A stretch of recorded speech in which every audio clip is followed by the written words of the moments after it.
I teach prophecy. I teach revelation. You do it, brother. And nobody listens. I say God is dead because we all OD'd in the 60s. And God died with us because God was the ultimate flower power, which was hashish and marijuana and LSD.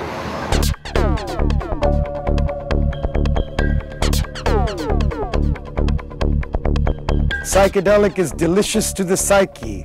If you try to think about it or try to listen to it, you don't get the whole thing. You have to become really one with it, and then you can absorb all that information at once.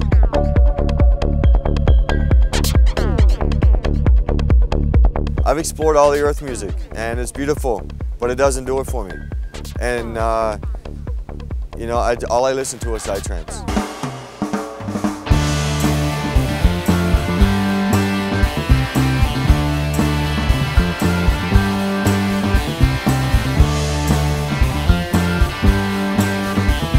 Especially at our parties here in the San Francisco area and whatever, and the whole underground scene, it's very much like what I experienced here in the 60s also.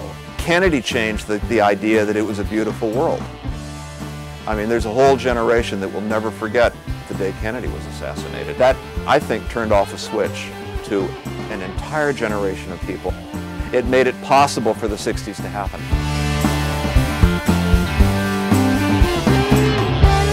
We were bored with predictability. That's what we wanted to get away from the 1950s. Bob Dylan started playing electric music, and we just started playing electric music. And when we played electric music, we played differently, of course, than we played acoustic music. Chet Helms came there, and Chet said, let's charge money. You know, these people are coming to hear you play anyway, you know, so let's charge some money. So that was the first psychedelic rock concert in the world. And then just at that time was when we started to hear the first music being made with drum machines and synthesizers. And in this way we made a whole night of electronic music with black lights and fluorescent paintings and whatever, what evolved into raves and the trance parties of today. When I'm writing music, it's always with this inspiration in mind. How can I be the person who brings people across this journey across dark waters into the morning light hours? You have your different medications for your ceremonies. You have peyote, you have LSD. So the relation is attempting to open up the human psychological framework to analog the information, to analog the music, to be empathogenic to those around, to completely open up. We're having a simultaneous experience beyond language, beyond, you know, belief systems. We're having an experience that lifts us outside of those constructs of the mind.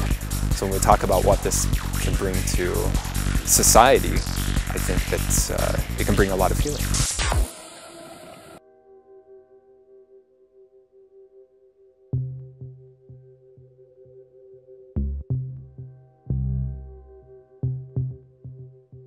What I realized at a point is the key to true mass cultural revolutions is the revolution that happens in one person.